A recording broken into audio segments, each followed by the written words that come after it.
ఇది మన పేట్ బషీరాబాద్ పోలీస్ స్టేషన్లో ఒక ఎఫ్ఐఆర్ రిజిస్టర్ అయింది 684/2026. ఈ రోజే నాకు ఆర్డర్స్ వచ్చింది ఈ కేసుకి రిజిస్ట్రేషన్కి సూపర్విజన్ చేయడానికి.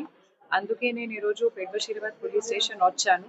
ఇప్పుడు మన ఏసీపీ గారుతోటి అండ్ ఎస్హెచ్ఓ గారుతోటి ఇప్పటివరకు కేసులో ఏమేమి ఇన్వెస్టిగేషన్ జరిగింది, ఇది 8th మన దగ్గర రిజిస్టర్ అయింది. ఇప్పుడు ఇప్పటివరకు ఏమేమి జరిగింది, ఇంకా ఏం చేయాలి, ప్రాపర్గా ఇన్వెస్టిగేషన్ చేయడానికి అన్ని మేము డిస్కస్ చేశాము.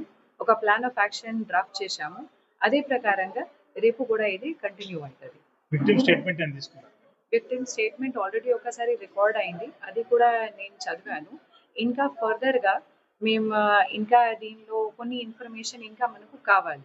అందుకే మేము మళ్ళీ ఒకసారి ఆమెతోటి మాట్లాడతాం. ఇప్పుడు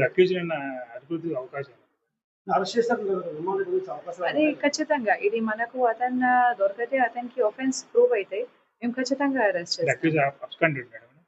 ఇప్పటి వరకు అక్యూజ్ గురించి మనకు ఇన్ఫర్మేషన్ లేదు. నాకే దీని నుంచి కేసుకి సంబంధం లేదు. ఒక పాక్సో కేసు మన దగ్గర రిజిస్టర్ అయింది. పాక్సో కేసు రిజిస్టర్ అయిన తర్వాత ఇప్పటి వరకు చట్టం ప్రకారంగా ఏమేం కేసులు చేయాలి, లాస్ట్ 1-2 డేస్లో కూడా మన వాళ్ళు చాలా ప్రయత్నం చేసి అన్ని డాక్యుమెంటేషన్ కలెక్ట్ చేశారు. అక్యూజ్ గురించి కూడా మేము ఇప్పుడు ఇన్ఫర్మేషన్ సిడిఆర్ నుంచి మేము ప్రయత్నం చేస్తున్నాము. మనకు దొరకతే అతన్ని మేము ఖచ్చితంగా పట్టుకుంటాం. నాకు ఈరోజు ఆర్డర్ వచ్చింది. ఈరోజు ఆర్డర్ వచ్చినప్పుడు నేను ఇమీడియట్లీ 1 hour లోపల వచ్చాను.